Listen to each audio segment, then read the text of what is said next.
Who taught you to play? Well, I taught myself, really. Picked up a few licks at the carnival. At the carnival? Oh yeah, there was singing cowboys that come through teach me all sorts of funny chords. And they pass through in the shows in Kansas or Dakotas.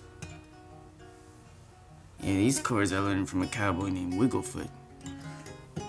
You were in a carnival. You are so completely full of shit. I had lessons as a kid, you know, normal lessons. I write too. I'm not sure there's a way to learn that.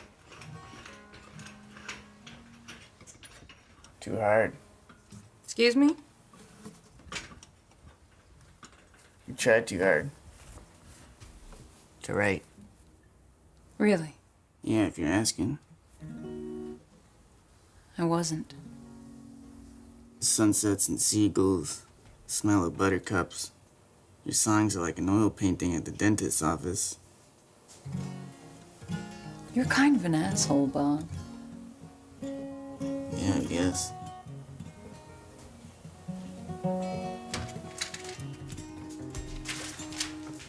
Play this.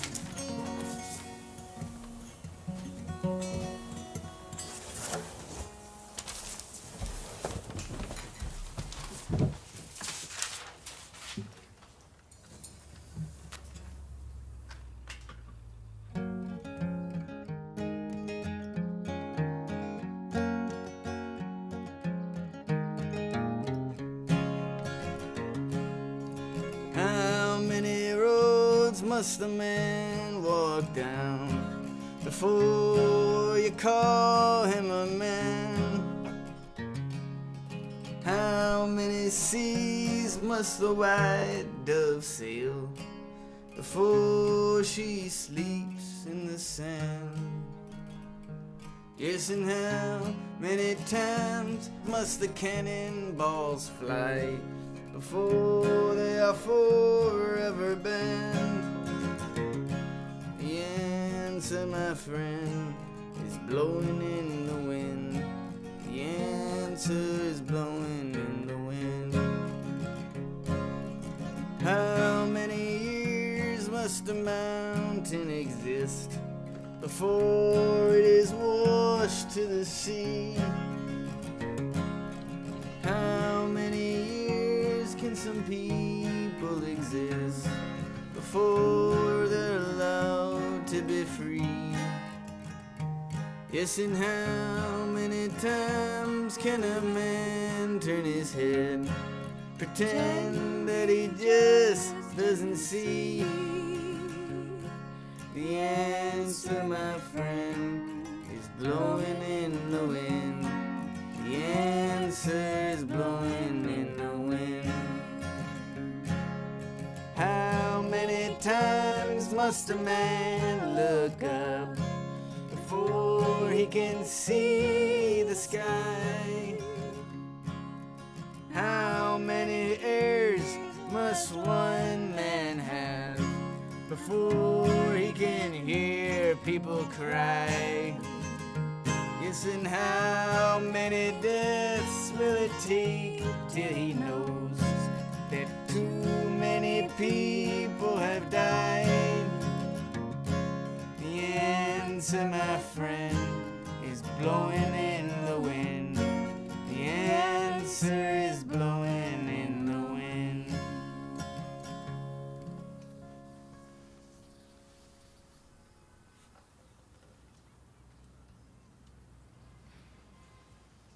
So this is... what?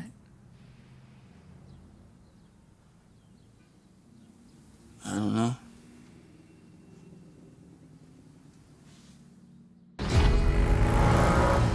Yeah, everyone asks where these songs come from.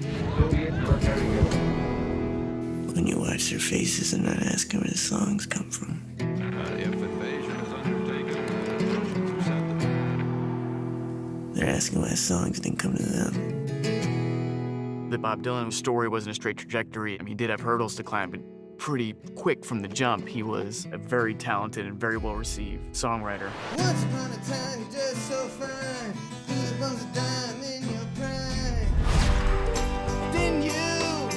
As a storyteller, it's my job to create a world in which you fall into it, to invite the audience to forget your own, and you start living in theirs. We're following Bob on his journey to becoming Bob Dylan. Hey, Sylvie, get in here. What? There's a reason why Bob Dylan's lyrics have withstood decades of change, culturally, politically, because he's brilliant. I'm not really interested in what people call cradle-to-grave stories. This story about a specific moment, period of a person's life, that's what I loved about this period in Dylan's life and in folk history.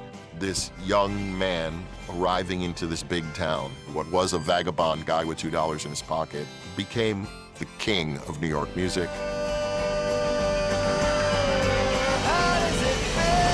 This movie covers 1961 to 1965, so depending on where you sit in the Church of Bob, this kind of covers the period of his life that's the least chronicled. God made the world in 6 days. Are you God, Bob?